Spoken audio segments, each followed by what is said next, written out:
Good morning दोस्तों। CD are के Saini BEd classes में आप सभी का हार्दिक स्वागत है, अभिनंदन है। देखिए, हम हमारे YouTube चैनल के माध्यम से आपके बीएड पाठ्यक्रम का टॉपिक टू टॉपिक अध्ययन कर रहे हैं। आपको कैसा अधिगम हो रहा है, कैसा ज्ञान मिल रहा है, कमेंट्स के माध्यम से हमें जरूर बताएं। देखिए, जो आपका पेपर है बाल्यावस्था एवं विकास प्रक्रिया, इस पेपर के अंतर्गत हमने जो जीन पियाजे द्वारा प्रतिपादित संज्ञानात्मक विकास सिद्धांत है, इस संज्ञानात्मक विकास सिद्धांत का अध्ययन हम कर रहे हैं। इस सिद्धांत के अंतर्गत जीन पियाजे द्वारा जो संज्ञानात्मक विकास सिद्धांत के पक्ष हैं, उनका अध्ययन, जीन पियाजे के संज्ञानात्मक विकास की कौन कौन सी अवस्थाएं हैं, उन अवस्थाओं का अध्ययन हमने पूर्व कक्षाओं में कर लिया है। उनके वीडियो हमारे चैनल पर उपलब्ध है, आप वहां जाकर उन्हें देख सकते हैं। आज की क्लास में जो जीन पियाजे द्वारा संज्ञानात्मक विकास मॉडल दिया गया, यानी कि संज्ञानात्मक विकास सिद्धांत दिया गया, उस संज्ञानात्मक विकास मॉडल के अंतर्गत जीन पियाजे ने 3 प्रमुख तथ्यों की व्याख्या की है। वो 3 तथ्य जैसे स्कीमा क्या है, आत्मसातीकरण क्या है और व्यवस्थापन क्या है, इन तीनों के बारे में हम विस्तार पूर्वक अध्ययन करेंगे। तो आप सब बने रहें हमारे साथ। हमारे YouTube चैनल पर वीडियो को स्वाइप नहीं करें, और यदि आप हमारे YouTube चैनल पर पहली बार आए हैं तो हमारे चैनल को सब्सक्राइब करें और पास ही बने बेल आइकन के बटन को दबावें। तो जीन पियाजे का जो संज्ञानात्मक विकास मॉडल है, इसमें स्कीमा, आत्मसातीकरण एवं व्यवस्थापन का बहुत ही महत्वपूर्ण योगदान है। तो सबसे पहले हम थोड़ा सा संज्ञानात्मक विकास मॉडल के बारे में अध्ययन करेंगे। जीन पियाजे मनोवैज्ञानिक ने अल्फ्रेड बिने के साथ बुद्धि परीक्षणों पर कार्य करते समय ही संज्ञानात्मक विकास का जो सिद्धांत है, उस सिद्धांत का प्रतिपादन किया। देखिए, आप सबको पता है जीन पियाजे एक मनोवैज्ञानिक थे, और मनोविज्ञान के क्षेत्र में जो जीन पियाजे द्वारा संज्ञानात्मक विकास मॉडल दिया गया, यह मॉडल जो अल्फ्रेड बिने थे, इस अल्फ्रेड बिने के साथ जो बुद्धि परीक्षण किए, उसी दौरान इन्होंने इस विकास सिद्धांत की रचना की, जो क्या करता है, पियाजे के संज्ञानात्मक विकास मॉडल को कंडक्टिविटी के नाम से जाना जाता है। इसके अनुसार मानव अपनी प्रारंभिक अवस्था से ही संज्ञान का निर्माण करता है। संज्ञान में समझ का, उसका बौद्धिक विकास उसकी स्वयं की बौद्धिक क्रियाओं द्वारा प्रभावित होती है। देखिए, जीन पियाजे ने जो संज्ञानात्मक विकास मॉडल है, इस संज्ञानात्मक विकास मॉडल के अंतर्गत क्या कहा कि जब मानव की प्रारंभिक अवस्था, यानी कि जब बालक का जन्म होता है और बालक 1 वर्ष के समथिंग हो जाता है, तो उसी समय से बालक में संज्ञानात्मक विकास प्रारंभ हो जाता है। यानी तथ्यों को पहचानने करने संबंधी जो समझ है, वो उनमें विकसित होने लग जाती है। और जीन पियाजे ने कहा कि जो बालक होते हैं, जो प्रारंभिक अवस्था से ही उनमें संज्ञान उत्पन्न होने लग जाता है, वह संज्ञान बौद्धिक विकास के आधार पर होता है। देखिए, बाल्यावस्था में बालक की जितनी अच्छी बुद्धि होगी, बालक का विकास भी उसी तेजी से होगा। बालकों में संज्ञान भी बौद्धिक आधार पर ही होता है। बालक की तीव्र बुद्धि बालक में जल्दी ही समझदारी या संज्ञान लाने में सहायक होती है। पियाजे के अनुसार जब बच्चे अपने चारों ओर के परिवेश के ज्ञान को संगठित करने का प्रयास करते हैं तो इस दौरान वे मुख्यतः बाह्य वस्तुओं पर अपने द्वारा की गई क्रियाओं द्वारा विचारों की श्रेणियों का निर्माण करते हैं।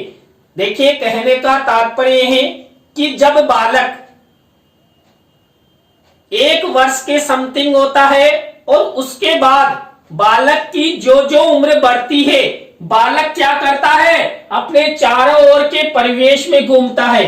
अपने चारों ओर के परिवेश से तात्पर्य अपने परिवार के सदस्यों के बीच में, अपने पड़ोसियों के बीच में, समाज में वो घूमने लग जाता है। यानी कि बालक को चारों ओर का वातावरण दिखाई देने लग जाता है। वह उस वातावरण में पहुंचकर क्या करता है, वो जो ज्ञान होता है, ज्ञान मिस अधिगम, अधिगम मिस संज्ञान। बालक जो बाहरी वातावरण होता है उस बाहरी वातावरण से संज्ञान लेने लग जाता है और बाह्य जो वस्तुएं होती है उन बाह्य वस्तुओं को क्रिया द्वारा विचारों की श्रेणियों का निर्माण करता है। कौन? बालक।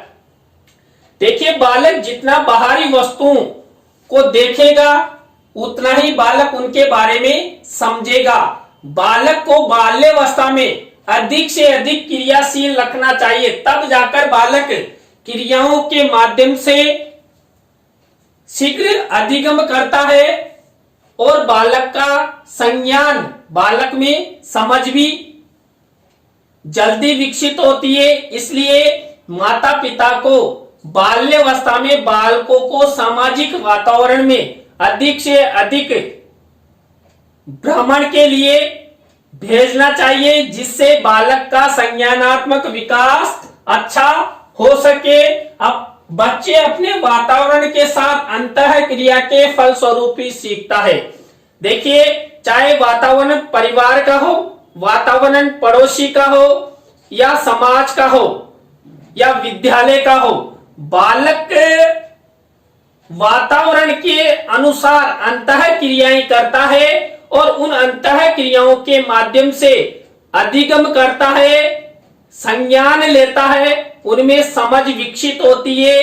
तो बालक का संज्ञानात्मक विकास वातावरण के साथ अंतः क्रिया के माध्यम से अधिक होता है। संज्ञानात्मक विकास से तात्पर्य विचार शक्ति में गुणात्मक बदलाव से है, जो पहले से उपस्थित संरचनात्मक संरचनाओं में अनुकूलन द्वारा होता है। यहाँ पर जो संज्ञानात्मक विकास मॉडल जो जीन पियाजे द्वारा प्रतिपादित किया गया, उसका तात्पर्य है कि विचार शक्ति में, देखिए विचारों की शक्ति किनमें होती है, प्रत्येक बालक बालिका में, प्रत्येक नागरिक में विचारों की शक्ति होती है। अब उन विचारों की शक्ति में क्या गुणात्मक बदलाव, देखिए बालक में गुणात्मक बदलाव आने का मतलब है कि बालक में संज्ञान होने लगा है, बालक में समझ विकसित होने लगी है। देखिए, जब बालक बाल्यावस्था में होता है और उसमें संज्ञान नहीं होता तो वस्तुओं को, खाद्य पदार्थों को इधर से उधर डाल देता है। लेकिन जब बालक की उम्र के साथ साथ उसमें संज्ञान उत्पन्न होता है, समझ उत्पन्न होती है, तो बालक तुरंत क्या करता है, अपने जो गुणों में, जो ऐसे ही किसी भी खाद्य पदार्थ या वस्तु को फेंक देता है, तो संज्ञान उत्पन्न करने से वो उनको फेंकता नहीं है, उनके बारे में चिंतन करने लग जाता है, उनके प्रयोग के बारे में वो समझता है, सोचता है, दृष्टिकोण अपनाता है, तब जाकर वो उन खाद्य पदार्थों और वस्तुओं को अपनाने लग जाता है। तो यहाँ पर विचार शक्ति में गुणात्मक बदलाव को ही संज्ञानात्मक विकास कहा जाता है। देखिए, बालक जब छोटी उम्र में होता है, बालक को बोलने का ढंग नहीं होता है, कुल मिलाकर भाषा का विकास नहीं होता है, लेकिन बालक में समझ विकसित होती है, संज्ञान होता है। बालक क्या करता है, धीरे धीरे बोल चाल यानी भाषा में परिवर्तन होता है। बालक सबसे पहले तुतलाकर बोलता है और धीरे धीरे परिवारजनों के सहयोग से वो एक सेंटेंस युक्त अच्छी भाषा का विकास बालक करने लग जाता है। बालक में जो जो संज्ञान होगा, जो जो समझ आएगी, बालक में भाषा का विकास भी वैसे वैसे बढ़ता जाएगा।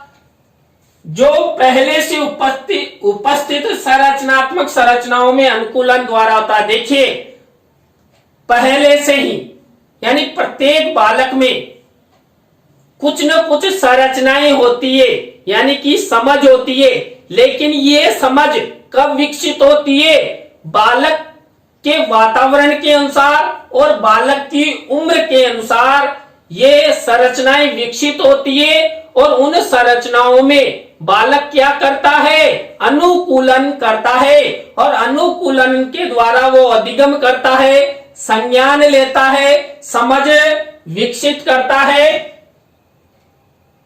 देखिए, जो हमारा ये चैनल है CDRK सैनी बीएड क्लासेज, ये CDRK सैनी परिवार की ओर से संचालित है और आप सबके लिए निःशुल्क शिक्षा की मुहिम हेतु प्रयासरत है। आप सभी का भी सहयोग अपेक्षित है। आप सब हमारे चैनल को अधिक से अधिक शेयर करें, अन्य लोगों को बताएं, लाइक करें, कमेंट्स करें और हमारे चैनल की वीडियो को अपने मित्रों और सहपाठियों को जरूर शेयर करें। देखिए,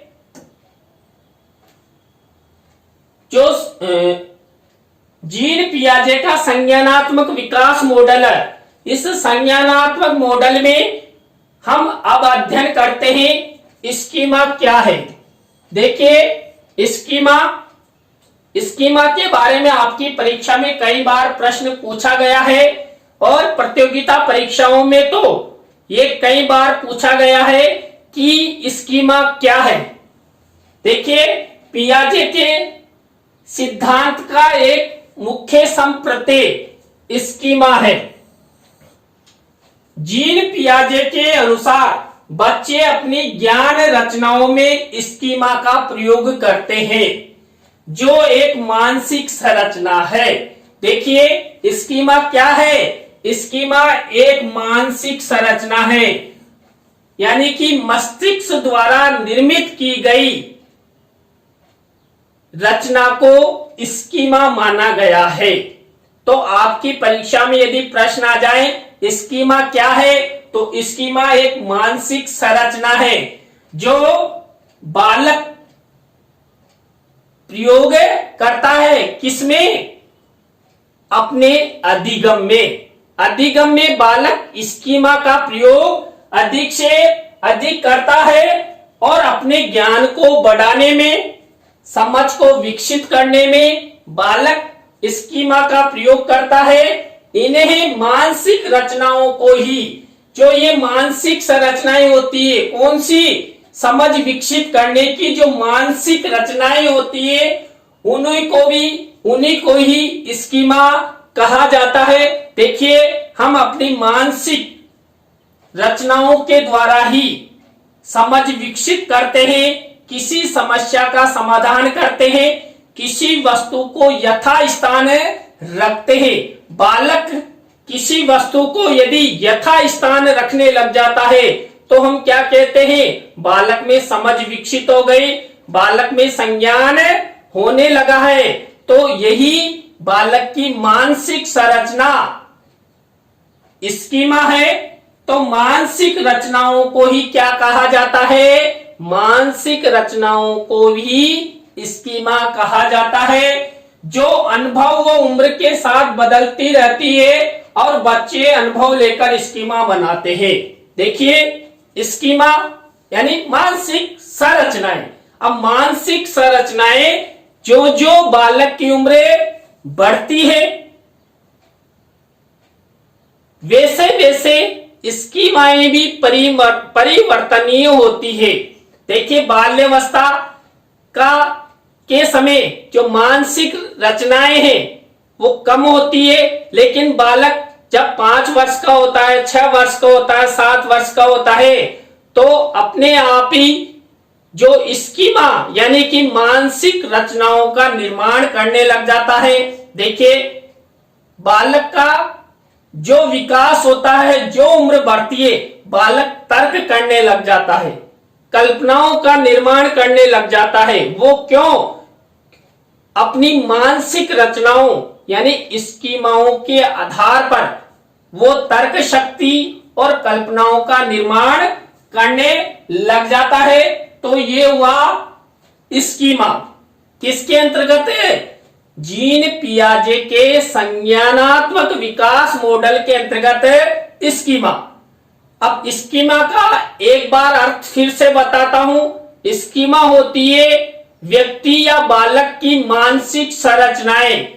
उन मानसिक रचनाओं के द्वारा बालक अधिगम करता है, ज्ञान विकसित करता है, और स्कीमाएं उम्र के साथ अनुभव के द्वारा परिवर्तन होती रहती है, और नई नई स्कीमाओं यानी कि नई नई मानसिक रचनाओं का निर्माण बालक और व्यक्ति में होता रहता है।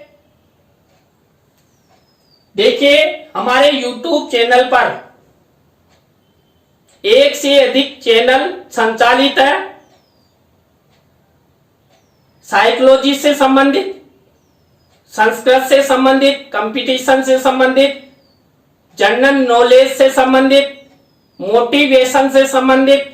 तो यदि आप उन सब चैनल पर अपलोडेड वीडियो का अधिगम करना चाहते हैं तो आप CDR की श्रेणी कीवर्ड द्वारा, चाहे गूगल हो, यूट्यूब हो, विडमेट हो, फेसबुक हो, सभी पर आप CDR की श्रेणी कीवर्ड द्वारा हमारे सभी चैनल्स को सर्च कर सकते हैं। देखिए, दूसरा पॉइंट था हमारा, दूसरा तथ्य था जीन पियाजे का जो संज्ञानात्मक विकास मॉडल है उसके अंतर्गत आत्मसातीकरण। देखिए, आत्मसातीकरण क्या होता है, इसको हम एक उदाहरण के माध्यम से अध्ययन करेंगे। आत्मसातीकरण से तात्पर्य नवीन अनुभवों की दृष्टि पूर्ववर्ती विद्यमान बौद्धिकता रचनाओं में व्यवस्थित करने से है। जैसे बालक द्वारा सफेद कुत्ते व भेड़ को समान समझना। देखिए, नवीन अनुभवों की दृष्टि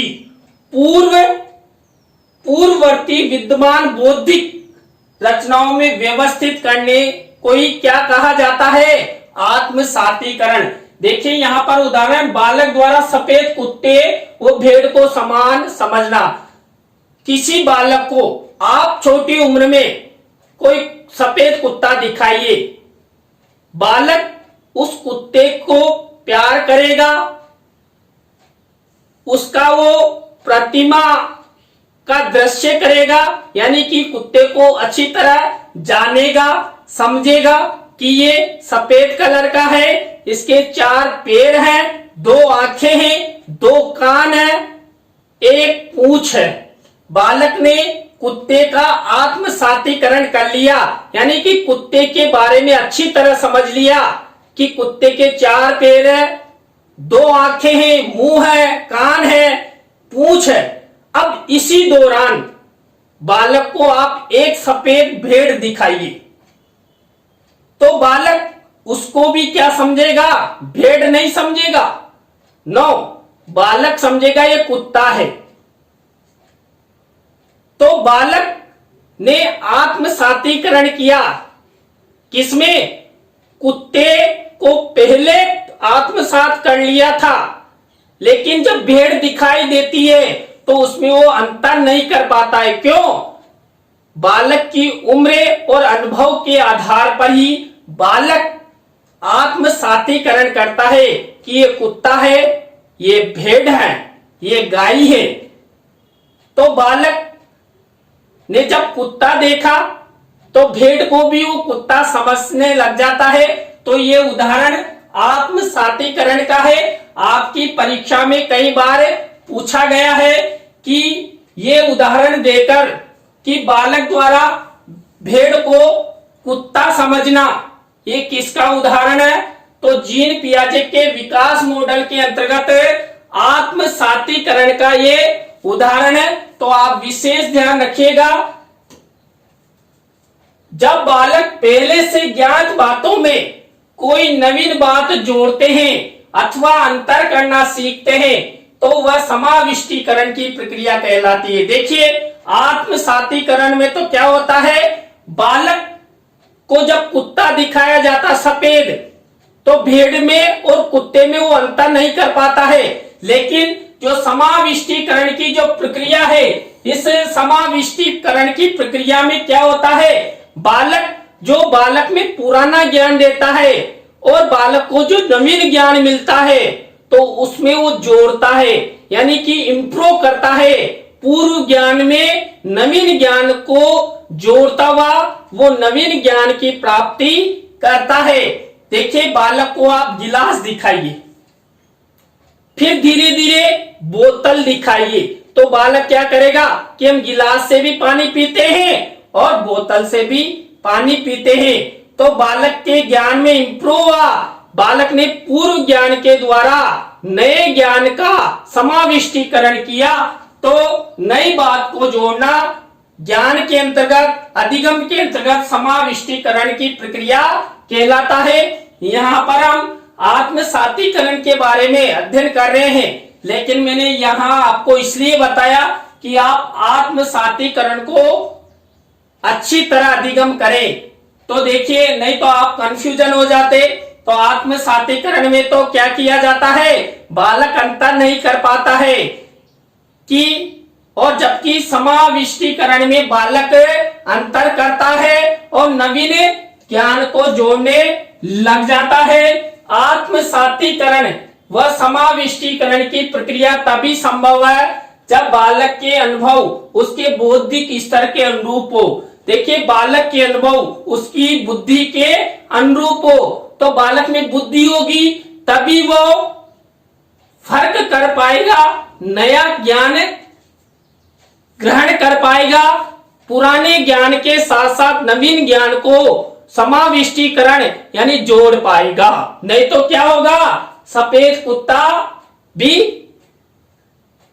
भेड़ भी सफेद है और कुत्ता भी सफेद है, तो भेड़ कोई वो कुत्ता समझने लगेगा या कुत्ते कोई भेड़ समझने लगेगा। तो यहाँ पर बौद्धिक आधार पर फर्क करना बालकों के बौद्धिक स्तर को प्रमुख रूप से जीन पियाजे के विकास मॉडल में माना गया है। तभी बालक का विकास संभव है जब उसका यदि बौद्धिक विकास अच्छा होगा।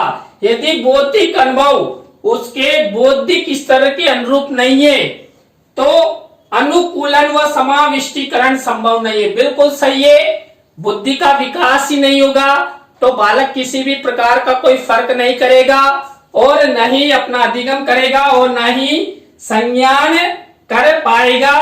तो इसलिए बालक में आत्म सातीकरण और समाविष्टीकरण की प्रक्रिया के लिए बौद्धिक शक्ति का होना आवश्यक है। इसके बाद हमारा थर्ड बिंदु है व्यवस्थापन। देखिए, जीन पियाजे के संज्ञानात्मक विकास मॉडल के अंतर्गत जो व्यवस्थापन है, वो व्यवस्थापन क्या है? देखिए, व्यवस्थापन होता है, व्यवस्थापन के अंतर्गत प्रत्येक व्यक्ति अपनी स्वयं की बौद्धिक संरचनाओं का निर्माण करता है जो वातावरण के साथ समायोजन करने में उसके ज्ञान तथा कार्यों को संगठित करती है। व्यवस्थापन एक व्यवस्था के अनुसार बालक हो या व्यक्ति हो अपनी बौद्धिक संरचनाएं, देखिए वहां आत्म सातीकरण और समाविष्टीकरण में भी बौद्धिक शक्ति को प्रमुख माना गया था और व्यवस्थापन में भी बौद्धिक संरचनाओं को प्रमुख रूप से माना गया है। बौद्धिक संरचनाओं के आधार पर ही क्या करता है, बालक अपनी समझ विकसित करता है, संज्ञान विकसित करता है, ज्ञान की प्राप्ति करता है। वातावरण के साथ समायोजन करने में भी उसका जो ज्ञान है और कार्य हैं वो महत्वपूर्ण स्थान रखते हैं। देखिए, बालक जितना अच्छा व्यवस्थापन करेगा, बालक में संज्ञान भी उतना ही अच्छा विकसित होगा। व्यक्ति मिलने वाली नवीन सूचनाओं को इन पूर्व निर्मित बौद्धिक संरचनाओं में संगठित करने का प्रयास करता है। देखिए, यहां पर भी वही है, नवीन सूचनाओं को पूर्व निर्मित बौद्धिक संरचनाओं में संगठित करने का प्रयास करता है। किसमें? व्यवस्थापन के अंतर्गत। जो बालक को नई सूचनाएं मिलती है, उन नवीन सूचनाओं को पहले निर्मित की गई बौद्धिक संरचनाएं, यानी कि बौद्धिक संरचनाएं कौन सी? जिनके माध्यम से बालक अधिगम करता है, ज्ञान की प्राप्ति करता है, संज्ञान लेता है, उसके बारे में बताया गया है। पियाजे प्रथम मनोवैज्ञानिक थे जिन्होंने व्यक्ति को जन्म से क्रियाशील तथा सूचना निर्माण करता प्राणी स्वीकार किया था। उनके अनुसार व्यक्ति एकत्रित भौतिक सूचनाओं का वर्गीकरण करता है ताकि वह अपने बाह्य जगत की परिस्थितियों के अनुरूप सहज व स्वाभाविक ढंग से उचित व्यवहार कर सके। देखिए, जो बालक होता है या व्यक्ति होते हैं वो जन्म से ही क्रियाशील होते हैं। जन्म के समय के बाद ही, देखिए, बालक का जब जन्म होता है ना, तो तुरंत सबसे पहले वो कौन सी क्रिया करता है पता है? रोने की क्रिया करता है। और धीरे धीरे जो बालक की उम्र बढ़ती है, बालक 1 सप्ताह का होता है, 2 सप्ताह का होता है, 1 माह का होता है, 1 साल का होता है, बालक क्रियाशील होता है और क्रिया करता हुआ क्या करता है? सूचनाओं का निर्माण करता है। तो ये सब बातें बताई कि किन्होंने? जीन पियाजे ने, कि व्यक्ति जन्म से ही क्रियाशील होता है और सूचना निर्माण करता प्राणी स्वीकार किया गया है। उनके अनुसार व्यक्ति एकत्रित भौतिक सूचनाओं का वर्गीकरण करता है ताकि वो अपने बाह्य जगत की परिस्थितियों के अनुरूप सहज व स्वाभाविक ढंग से उचित व्यवहार कर सके। यहाँ पर उचित व्यवहार से तात्पर्य संज्ञान ले सके, ज्ञान प्राप्त कर सके और आगे बढ़ सके। तो आज की क्लास में हमने जीन पियाजे के संज्ञानात्मक विकास मॉडल के अंतर्गत स्कीमा, आत्मसात्रीकरण, व्यवस्थापन, समाविष्टीकरण के बारे में अध्ययन किया। आपको वीडियो कैसा लगा कमेंट्स में जरूर बताएं। कल इसी समय नए टॉपिक के साथ आपसे फिर मिलेंगे CDRK सैनी BEd क्लासेज पर। तो राम राम सा, बाय।